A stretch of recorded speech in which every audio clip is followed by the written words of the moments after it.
me, they normally happen, these career crises, often actually on a Sunday evening, just as the sun is starting to set and the gap between my hopes for myself and the reality of my life start to diverge so painfully that I normally end up weeping into a pillow.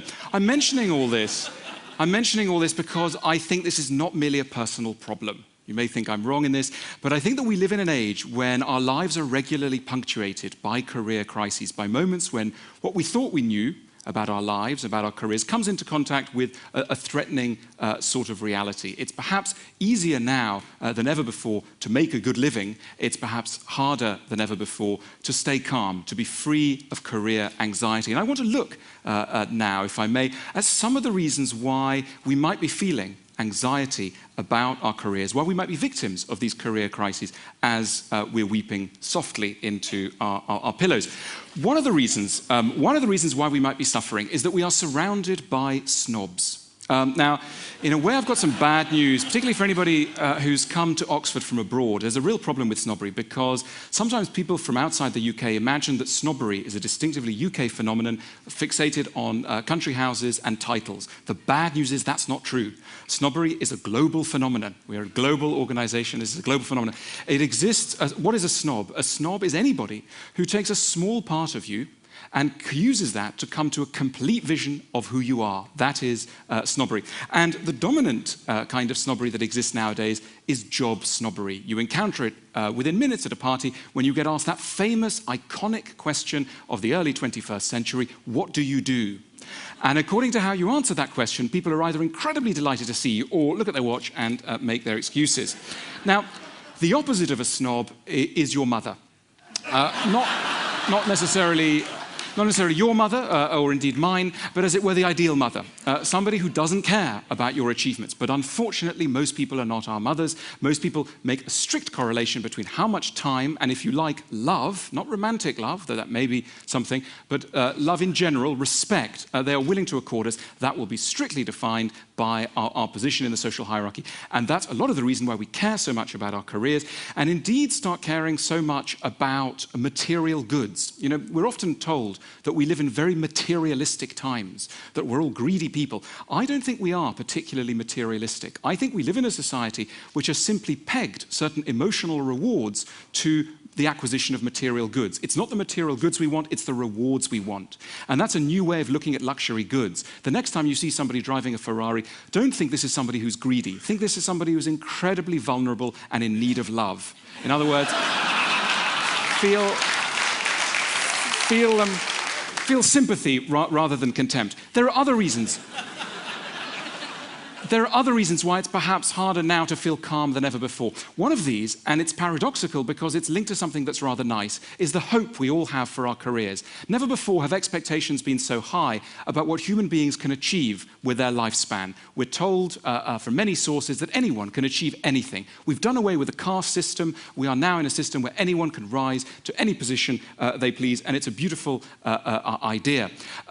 Along with that has come a spirit of equality. We're all basically equal. There are no strictly defined kind of hierarchies. There's one really big problem with this, and that problem is envy. Envy, it's a real taboo to mention envy, but if there's one dominant emotion in modern society, that is envy, and it's linked to the spirit of equality. Let me explain. I think it would be very unusual for anyone here or anyone watching to be envious of the Queen of England. Even though she's much richer than any of you are, and she's got a very large house, the reason why we don't envy her is because she's too weird. She's simply too strange.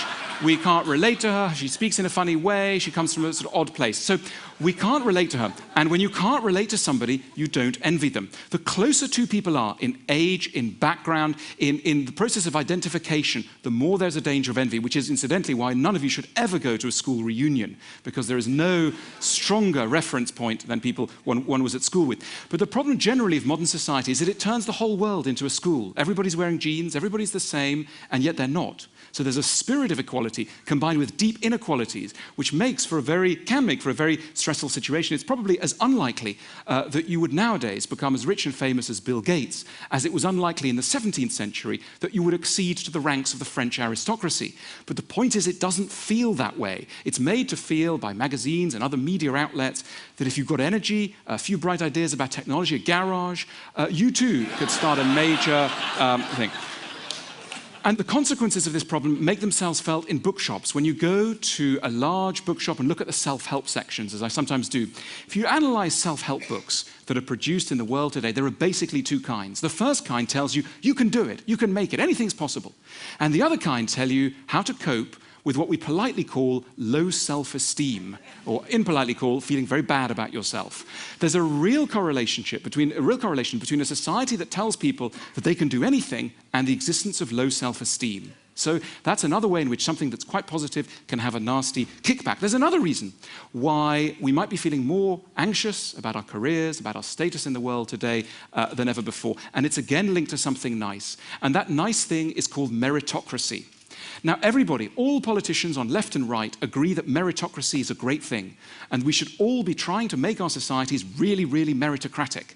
In other words, what is a meritocratic society? A meritocratic society is one in which if you've got talent and energy and skill, you will get to the top. Nothing should hold you back. It's a beautiful idea.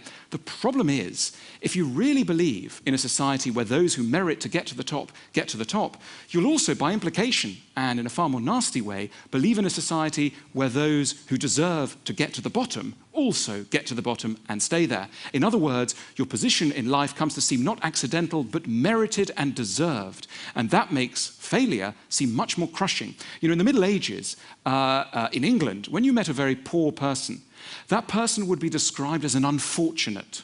It's literally someone who had not been blessed by fortune, an unfortunate. Nowadays, particularly in the United States, if you meet someone at the bottom of society, they may unkindly be described as a loser. There's a real difference between an unfortunate and a loser, and that shows 400 years of evolution in society and our belief in who is responsible for our lives. It's no longer the gods, it's us. We're in the driving seat. That's exhilarating if you're doing well, and very crushing if you're not. It leads, in the worst cases, in the analysis of sociologists like Emil Durkheim, it leads to increased rates of suicide. There are more suicides in developed, individualistic countries than in any other part of the world. And some of the reason for that is that people take what happens to them extremely personally. They own their success, but they also own their failure.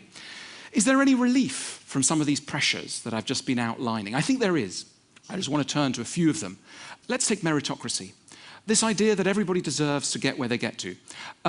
I think it's a crazy idea, completely crazy. I will support any politician of left and right with any halfway decent meritocratic idea. I'm a meritocrat in that sense.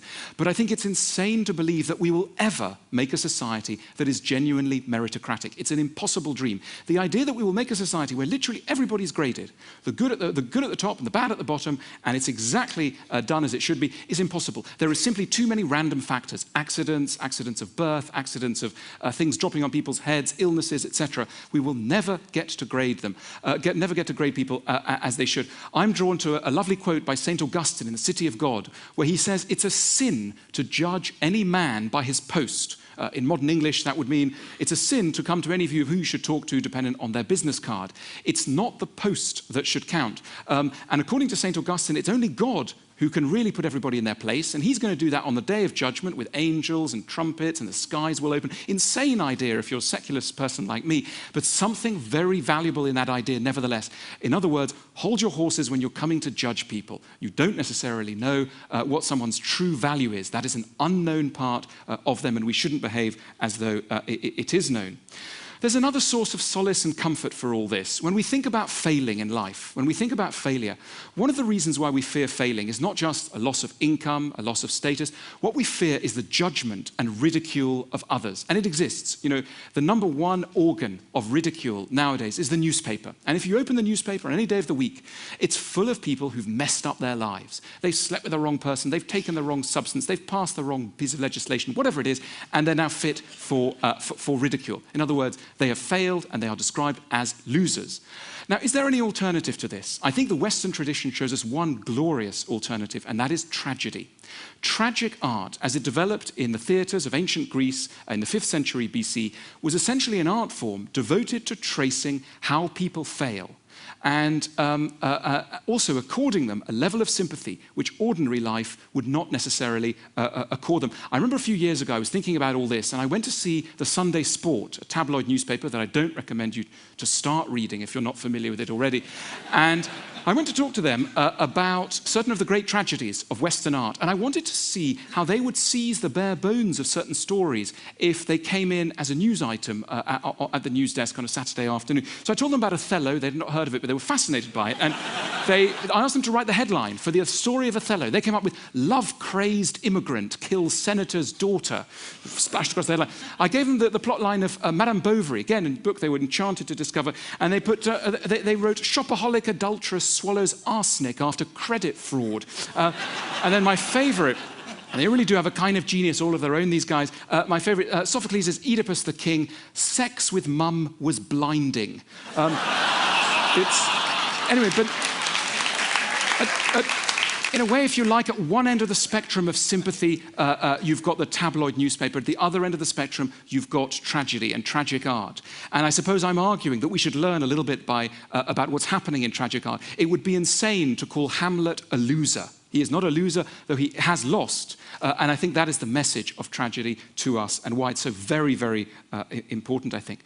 The other thing about modern society and why it causes us anxiety is that we have nothing at its center that is non-human. We are the first society to be living in a world where we don't worship anything other than ourselves. We think very highly of ourselves, and so we should. We've put people on the moon. We've done all sorts of extraordinary things.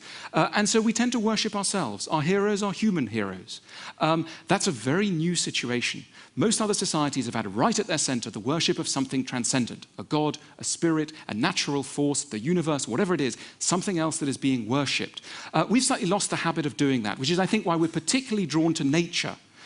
Not for the sake of our health, though it's often presented that way, but because it's an escape from the human anthill. It's an escape from our own competition and our own dramas. And that's why we enjoy looking at glaciers and oceans and contemplating the earth from outside its perimeters, etc. We like to feel in contact with something that is non-human and that is so deeply important to us. What I think I've been talking about really is success and failure. And one of the interesting things about success is that we think we know what it means. If I said to you that there's somebody behind the screen who's very, very successful, certain ideas would immediately come to mind. You would think that person might have made a lot of money, achieved renown in some field. My own theory of success, and I'm somebody who's very interested in success. I really want to be successful. I'm always thinking, how can I be more successful? But as I get older, I'm also very nuanced about what that word success might mean. Here's an insight that I've had about success. You can't be successful at everything. We hear a lot about talk about work-life balance nonsense. You can't have it all. You can't. So any vision of success has to admit what it's losing out on, where the element of loss is. And I think any wise life will accept, as I say, that there is going to be an element where we're not succeeding.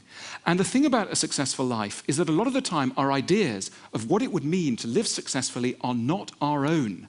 They're sucked in from other people, chiefly if you're a man, your father, and if you're a woman, your mother. Psychoanalysis has been drumming home this message for about 80 years. No one's quite listening hard enough, but I very much believe that that's true.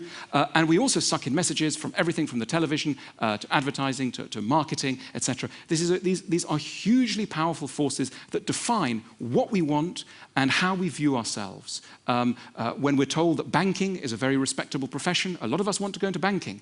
When banking is no longer so respectable, we lose interest in banking. We are highly open to suggestion. So what I want to argue for is not that we should give up on our ideas of success, but we should make sure that they are our own. We should focus in on our ideas and make sure that we own them, that we are truly the authors of our own ambitions. Because it's bad enough not getting what you want, but it's even worse to have an idea of what it is you want and find out at the end of the journey that it isn't, in fact, what you wanted all along. So I'm going to end it there, but what I really want to stress is, by all means, success, yes, but let's accept the strangeness of some of our ideas. Let's probe away at our notions of success. Let's make sure our ideas of success are truly our own. Thank you very much.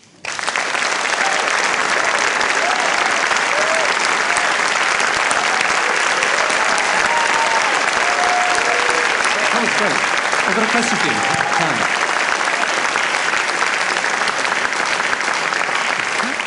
That was fascinating. But how do you reconcile this idea of someone being bad to think of someone as a loser with the idea that a lot of people like of, seizing control of your life, and that a society that encourages that perhaps has to have some winners and losers? Yes, I think it's merely the randomness of the winning and losing process that I want to stress, because the emphasis nowadays so much is on the justice of everything. And politicians always talk about justice. Now, I'm a firm believer in justice. I just think that it's impossible. So we should do everything we can. We should do everything we can to pursue it, but at the end of the day, we should always remember that whoever is facing us, whatever has happened in their lives, there will be a strong element of the haphazard. And it's that I'm trying to leave room for, because otherwise it can get quite claustrophobic. I mean, do you believe that you can combine your kind of kindler, gentler philosophy of work with a successful economy? Or do you think that you can't, but it doesn't matter that much, that we're putting too much emphasis on that? The nightmare thought is that frightening people is the best way to get work out of them. And that somehow the crueler the environment, the more people will rise to the challenge. You want to think, who would you like as your ideal dad? And your ideal dad is somebody who's tough but gentle. And that's a very hard line to make. We need fathers, as it were, the exemplary father figures in society, avoiding the two extremes, which is the authoritarian, disciplinarian on the one hand, and on the other, the lax, no rules option. AlaindeBotton. Thank you very much.